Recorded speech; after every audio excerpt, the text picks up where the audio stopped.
Kejadian inilah yang menjadi awal mula kenapa di bumi itu bisa ada gempa bumi.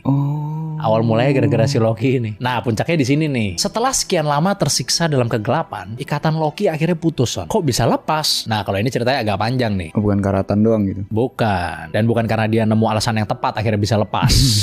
Jadi ada dua serigala raksasa gitu, Son, bernama Skoll dan Hati. Kedua serigala ini itu memakan matahari dan bulan, Son. Hal ini membuat bumi dilanda gempa yang sangat besar, yang kemudian membuat ikatan Loki jadi lepas. Nah, lepasnya Loki ini itu jadi alarm bagi alam semesta yang menandai dimulainya Ragnarok atau kiamat. Begitu bebas, Loki langsung melancarkan balas dendamnya, Son. Dia kemudian membangun aliansi dengan Hel, si penguasa neraka atau Helheim, lalu kemudian bersama-sama memimpin ribuan pasukan mayat hidup yang berasal dari neraka, Son, yang kemudian dibawa untuk berlayar menembus lautan buat menyerbu Asgard. Di saat yang bersamaan, raksasa es yang bernama Hrim datang. Dia datang naik kapal gitu, Son, namanya Naglfar nama kapalnya. Kapalnya itu sangat mengerikan sekali, Son, karena terbuat dari kuku orang mati kapal. Dan nggak cuman itu, Son. Monster-monster buas itu juga banyak yang lepas dari kandangnya. Salah satunya ada serigala raksasa yang bernama Fenrir. Dia lepas juga tuh dari rantainya. Lalu dia kemudian menganga super lebar sampai rahang atasnya menyentuh langit dan rahang bawahnya menyentuh bumi, Son. Lalu dia menelan Odin. Jadi dia berantemnya sama Odin si Fenrir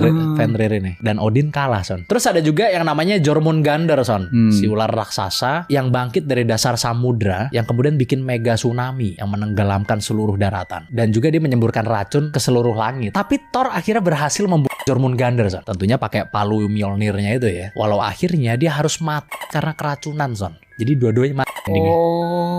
Dua monster yang gue ceritain tadi itu dua-duanya anaknya Loki, Son. Oke, Fenrir sama Jormungandr anaknya Loki. Loki sendiri akhirnya berhadapan 1 lawan 1 di medan perang, Son. Dia melawan musuh bebuyutannya yaitu Heimdall, sang dewa penjaga jembatan Bifrost. Duel mereka ini sengit banget, Son, yang diakhiri dengan mereka saling tebas kemudian mati bersamaan, Son. Di detik-detik terakhirnya Ragnarok nih, ada raksasa api yang namanya Surtur. Nah, dia ini datang menyapu semesta pakai pedang apinya gitu, Son. Jadi ditebas ini jedar satu bumi bakar semua katanya pakai pedang api. Kelarnya gitu doang.